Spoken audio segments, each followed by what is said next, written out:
Bonjour à tous, j'espère que vous allez bien. Bonjour. Alors, le thème d'aujourd'hui, je ne m'en rappelle plus. Si, c'est est-ce que je vais gagner ma vie dans Ah ma oui, salle de bah maître, oui, non, quand mais je même, faisais exprès, la je faisais première exprès. question. Je faisais exprès, c'est carrément la première question que j'ai en entretien quand j'ai les personnes qui nous appellent à l'école de formation. Donc, est-ce que je vais gagner ma vie en tant que praticien bien-être? Alors, c'est bien de se poser la question dès le départ, hein, quand même. Alors moi, ce que je réponds aux personnes qui me posent la question en premier contact, c'est que le massage, c'est important de se former pour le massage, mais il n'y a pas que ça. Dans chaque prestation que l'on propose, vous avez un accueil client, vous avez le lieu, vous avez la visibilité sur les réseaux sociaux. Vous imaginez bien que si vous êtes le meilleur masseur du monde, mais que quand on tape massage sur Google dans votre région et qu'on ne vous trouve pas, il n'y aura jamais personne chez vous. Donc, moi, ce que je conseille aux gens, déjà, c'est de se former à tous ces éléments-là et surtout d'être capable d'analyser dès le départ ses points forts et ses points faibles. C'est-à-dire que vous êtes très souriant quand vous accueillez les gens, naturellement. Ça, c'est pas forcément nécessaire de le travailler. Par contre, vous n'avez pas du tout de notion de déco de votre lieu de travail, enfin de votre lieu d'accueil. Pourquoi pas se former? On a aujourd'hui des aides à la formation, on a le CPF, on a Pôle emploi. Automatiquement, si vous dites que vous êtes un créateur d'entreprise et que ces points-là sont importants pour votre futur métier et que vous avez des lacunes, profitez-en, vous allez forcément pouvoir avoir des aides à ce niveau-là. Donc réussir dans le massage, oui, on peut dire quand on réussit dans le massage, mais de savoir masser ne suffit pas du tout. En fait, c'est aujourd'hui, la visibilité déjà, c'est radical. Un site internet, même propre et beau, propre et esthétique, parce que on voit des choses des fois, ça donne plus envie de partir en courant qu'autre chose.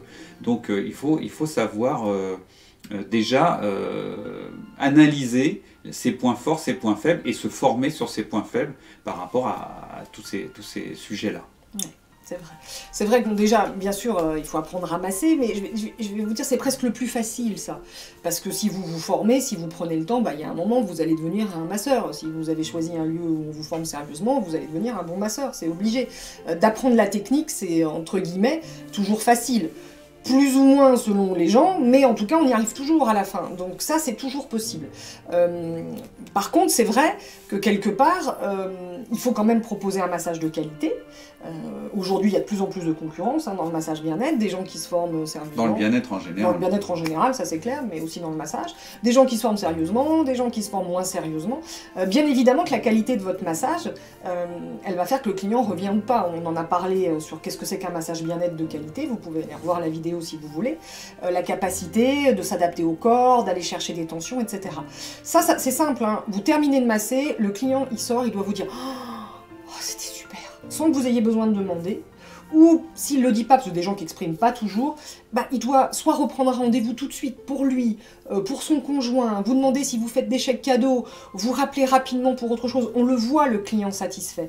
Si vos clients ne reviennent jamais, ne rappelle jamais, il y a un problème dans votre technique en fait. Il y a un problème quelque part, ça veut dire que d'un point de vue métier, déjà vous n'arrivez pas à les fidéliser. Oui, parce que pour rebondir sur ce que je disais au début, le massage peut être super, mais s'il a été mal accueilli, enfin il estime qu'il a été mal accueilli, que le lieu ne lui a pas plu, parce qu'après il y a les goûts, les... Oui, et puis de plus en plus, on le voit, nous, les praticiens s'installent maintenant à domicile, c'est-à-dire qu'ils vont proposer le massage chez eux, ce qui est tout à fait ok, et je pense que dans les pratiques, au contraire, même les clients aiment, alors il y a toujours ceux qui aimeront les spas, bien sûr, mais il y a ce côté où on est dans l'intimité du masseur, où il est là que pour nous, où il n'y a pas un autre client qui attend, il n'y a pas de bruit extérieur, et puis souvent il y a une petite tisane à la fin, on peut échanger, donc je pense que les gens aiment ces espaces, ces nouveaux espaces un peu où on fait ça chez soi, mais il y a chez soi et chez soi, quoi. Il y a chez soi où c'est un lieu dédié, qui a été bien arrangé, ou quand on rentre dans l'appartement par exemple, il n'y a pas, j'en sais rien, les chaussures des enfants par terre, le rôti qui est en train de cuire, et je ne sais pas, où là vraiment on rentre voilà, dans l'intimité de la personne, et ça nous plaît pas. Donc voilà, il faut que le lieu soit agréable, en rapport avec ce que vous avez... Et l'accès au lieu oui. se fasse dans de bonnes conditions, dans des conditions professionnel et pas avoir l'impression de débarquer chez quelqu'un qui vient de finir son, c'est ça, son sa déjeuner. Cuisine, je ne sais quoi, voilà, exactement. Le rapport qualité-prix, c'est-à-dire qu'on fera une vidéo sur comment facturer son massage, parce qu'on sait que ça aussi, c'est des sujets qui vous intéressent. Voilà. Mais si vous facturez 120 € le massage et que vous massez entre la table de la salle à manger et la table de cuisine, vous doutez bien que le client il va pas revenir, quoi. À partir du moment où on met un peu un certain prix dans le massage, on a bien évidemment envie que le massage soit bien, mais on imagine un cadre avec aussi. Donc tout ça, et voilà, tout ça va être important pour déjà faire que simplement le client revienne. On parlait de l'accueil, alors bien sûr il y a le côté souriant, etc. Ça semble évident, mais moi j'ai déjà eu des élèves qui sont pas souriants, quoi, qui sont pas agréables naturellement, faut se forcer, quoi. Il y a un moment... Alors qu'ils sont très sympas. Oui, ça n'a rien à voir. Souvent il y a de la réserve, un peu de timidité, ou des choses comme ça. On est dans un métier de relationnel, donc il faut quand même plutôt toujours être agréable avec le client. Et puis il faut aussi faire attention à bien gérer ses rendez-vous, à pas annuler la veille pour le lendemain, à pas commencer en retard, à pas... Faut être sérieux. Voilà, à pas vendre un massage d'1 heure qui va durer 50 minutes, etc., etc. Il y a aussi toute cette partie de gestion du rendez-vous, bien sûr, qui va être importante derrière. Et puis comme tu le disais, vous allez être chef d'entreprise en fait.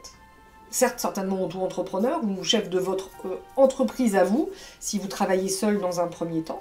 On ne l'a pas dit, bien sûr, il y a toujours des possibilités de se faire embaucher dans des spas, dans des lieux, on a plusieurs élèves qui sont allés travailler comme ça, donc là, c'est autre chose, on devient salarié, mais si votre objectif, c'est de vous mettre à votre compte, comme c'est souvent le cas, eh bien, il va y avoir besoin vraiment de gérer votre entreprise. Donc Pascal le disait, de vous faire connaître, et se faire connaître aujourd'hui, on sait que ça passe par les réseaux, avec un site web plutôt bien fait. Il n'a pas besoin d'être compliqué, mais ça nous est tous arrivé des fois d'aller sur des sites web et de se dire ben non en fait, alors que peut-être la prestation est super. Moi j'ai eu le cas il n'y a pas longtemps d'un praticien qui m'a été recommandé, donc du coup là c'est le bouche à oreille, donc vous vous dites c'est sûr, la personne m'a été recommandée, ça doit vraiment être bien, puis vous allez sur le site internet et vous avez un petit moment quand même de vous dire je fais quoi? Il y a toute la communication, donc il y a le site internet, votre carte de visite aussi. Aujourd'hui, on peut avoir des cartes de visite pas chères, en grande quantité, je ne citerai pas de nom, mais... avec des modèles tout faits qui sont déjà jolis si vous n'avez pas d'idée. Qui peuvent correspondre à votre logo, parce que pareil, le logo c'est important, il faut réfléchir à son logo, au nom de son entité, que c'est vraiment un rapport avec le bien-être. Et puis pas que ça soit une farce, quoi, que ça soit quelque chose qui déjà montre un sérieux dans sa présentation. Donc regardez-nous par exemple le logo Anjayati que vous voyez derrière, je peux vous dire qu'on a travaillé dessus et qu'il n'est pas arrivé comme ça du jour au lendemain. Et par contre il reste intemporel. Il y a ça aussi, il reste intemporel et ça fait quand même 11 ans qu'on l'a et moi je le trouve encore assez sympa. Donc, ça veut dire oindre d'huile en indien, recouvrir d'huile. Oui, Anjayati, c'est un sens en fait. Il avait été travaillé aussi dans le sens de ce qu'il a dit. Donc ça veut dire oindre d'huile en indien et donc voilà, tout a été pensé. Donc n'hésitez pas à passer un peu de temps, c'est pas perdre du temps parce que vous allez en gagner après par la suite, que de peaufiner votre site internet, de peaufiner vos cartes de visite, que de peaufiner votre logo, de peaufiner votre image. Quand vous mettez des photos sur les réseaux, c'est pas la photo jaune des vacances à la moitié plage, en selfie. Non, il faut un minimum de qualité. Regardez, bon, je vais encore citer notre site, mais regardez les photos qu'on a mis. Déjà, c'est que des images réelles de formation qu'on a mis sur le site. On n'a pas été prendre des photos de mannequins. Ça, je pense que si tu sais pas faire ou si tu peux pas faire de photos, d'aller acheter dans des banques d'images des belles photos, oui, mais c'est juste pour donner ce conseil. Si vous avez la possibilité de faire des photos personnelles, réelles de votre travail, faites-le. Ça a beaucoup plus de valeur, beaucoup plus ça va créer une... Ça personnalise la relation. Voilà, ça va créer une vraie personnalité que forcément vous ne trouverez pas chez les concurrents. Et moi, pour rebondir là-dessus, on n'est pas tous bons en communication. Moi, je vais le dire, parce que la compétence chez nous, elle est plutôt avec Pascal qu'avec moi. Moi, c'est moins mon truc. Donc moi, j'aurais plutôt tendance à acheter des photos, etc., parce que je saurais certainement moins faire toute seule. Et cette compétence-là, si vous ne l'avez pas, il faut juste le reconnaître. Il y a des gens dont c'est le métier, en fait, et qui vont faire ça très bien. Et une communication ratée, c'est une entreprise qui démarrera pas ou des clients qui ne viendront pas. Donc si vous savez que ça fait pas, parce que tout le monde pense être bon en com, tout le monde, et puis nous après quand on voit les résultats on se dit mais c'est pas possible, comment on a pu choisir ces couleurs-là, comment on a pu faire mettre une mise en page comme ça, c'est juste pas beau. Donc faut demander l'avis aux autres déjà, pas juste se faire plaisir à soi. Et si vous savez que ça fait pas partie de votre domaine de compétences, prévoyez un petit budget pour ça en fait. Prévoyez de faire travailler une agence de com, juste peut-être pour un logo, les sites internet maintenant c'est des sites vitrines, ça peut être une seule page, donc il n'y a pas besoin de faire un site compliqué, mais il faut vraiment que ça fasse professionnel. Vraiment. Et puis, donc on disait toute cette partie aussi gestion financière. Moi j'ai eu le cas d'une élève qui estimait qu'elle devait gagner 2000 € par mois. Bon, très bien, c'était son choix. Qui, bien évidemment, au début, ne gagnait pas 2000 € dans ses massages parce qu'il faut quand même que la clientèle se développe. Et qui, du coup, avait un petit peu de sous qu'elle avait mis dans son entreprise au départ et se payait 2000 € tous les mois. Et au bout d'un moment, bien sûr, il n'y avait plus de sous. Et elle a dû mettre la clé sous la porte en, je crois, 7 ou 6 mois d'activité parce qu'elle ne pouvait pas se payer. Donc ça, c'est des questions qu'il faut se poser avant. Le temps de faire une clientèle, ça met quand même un petit peu de temps, donc combien de temps je tiens? Est-ce que j'ai un peu de sous de côté? Est-ce pour certains, il y a eu des licenciements, donc combien de temps je vais avoir le droit au chômage? Puisque quand on lance son activité en création d'entreprise, on continue à avoir ses droits au chômage. Combien de temps ça me couvre? Donc combien de temps je dois générer du chiffre d'affaires? C'est important de se poser toutes ces questions financières, et pareil, si on n'a pas la compétence, il y a des comptables, il y a des gens qui accompagnent, vous avez des accompagnements à la création d'entreprises gratuits donc, dans toutes les communautés d'agglomération, partout, enfin je crois que ce soit en Ile-de-France ou en province, ça existe maintenant partout, avec des gens qui vont avoir ces compétences-là, qui vont vous aider à faire un business plan, qui vont vous aider à creuser, à voir si votre projet est viable.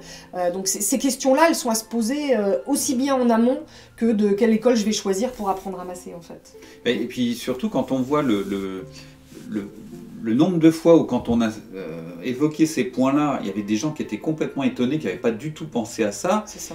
Si vous y pensez, vous allez avoir vraiment un boost par rapport à la concurrence. C'est-à-dire que si vous avez dans votre région des professionnels du massage qui n'ont pas de site internet, il y en a, ou qui ont un site internet mais vraiment exécrable, enfin qui n'a rien à voir avec le bien-être, noir avec des écritures orange comme on voit des fois, forcément votre site va vous démarquer, va faire que les gens vont plus venir chez vous dès le départ. Donc est-ce que je peux gagner ma vie dans le massage? On peut gagner sa vie dans le massage comme dans n'importe quel autre métier, mais comme dans n'importe quel autre métier, si vous négligez tous ces autres points, vous risquez de toute façon d'être obligé d'arrêter au bout d'un moment. On le dit souvent, on le voit nous, alors bien sûr se former c'est un budget, mais c'est aussi quelque chose qui s'anticipe aussi, de se former, parce que nous quand on nous appelle par exemple et qu'on dit voilà je voudrais apprendre le massage californien et m'installer demain, on est franc, on dit écoutez si vous apprenez le californien pour vous installer demain, ça suffira pas en fait. Vous n'allez pas gagner votre vie qu'avec le massage californien, c'est pas comme ça que fonctionne le massage bien-être, ça va pas faire revenir les clients, ça suffira pas en fait. Bien sûr qu'il y a un coût, mais il faut aussi penser à ça. Et on a un module installation professionnelle, je le dis souvent à Pascal, que les gens prennent peu. C'est-à-dire qu'on va se former à la technicité du massage, on pense que c'est le plus important, mais la partie installation, développement du client, ma politique budgétaire, mes tarifs, mes promos, etc., ça, pas du tout. Alors que c'est tout aussi important que de faire un bon massage, en fait. Je pense qu'on a fait le tour. Ouais, je pense qu'on a fait le tour. Peut-être vous aurez d'autres questions, donc là vous pouvez bien sûr les mettre en commentaire. Je pense qu'on vous a en tout cas bien, pas mis en garde, mais en tout cas bien conseillé sur comment préparer votre futur déjà, je pense métier. que ça vous amène pas mal de pistes et peut-être ça vous a déclenché quelques idées et c'est le but de ces vidéos. Maintenant, il faut aussi parler, alors là on parle de rentabilité mais c'est normal, par contre il faut parler aussi du plaisir qu'on a à masser les gens. Et être à son compte. Et être à son compte et à apporter du bien-être. Quand on a une personne qui se relève de la table avec un grand sourire et qui vous remercie 15 000 fois jusqu'au moment où elle part, voire des fois elle rappelle en disant, 1 ou 2 jours après en disant pendant 2 jours j'ai été hyper détendu grâce à vous, etc. Bon, ça vaut tout l'or du monde, évidemment, mais on sait bien qu'on ne peut pas vivre rien qu'avec des remerciements et des sourires. Donc il faut penser à tout ça. On est dans le bien-être, on est dans la bienveillance, mais aussi c'est un commerce. Donc c'est un métier, c'est un commerce. Donc il faut vraiment évoquer tous ces points-là et se former et y penser. Voilà, n'hésitez pas si vous avez des questions complémentaires, pourquoi pas l'objet éventuellement d'une autre vidéo si vous souhaitez qu'on approfondisse certains points. Et puis, t'as pas dit abonnez-vous. Ah oui, n'oubliez pas de vous abonner, le pouce en l'air pour liker la vidéo, les notifications en cochant la cloche. Voilà, comme ça permet de bien référencer la chaîne et à nous de savoir que ces vidéos vous plaisent. Et puis on vous dit bien sûr à bientôt pour une prochaine vidéo sur le massage bien-être. Au revoir.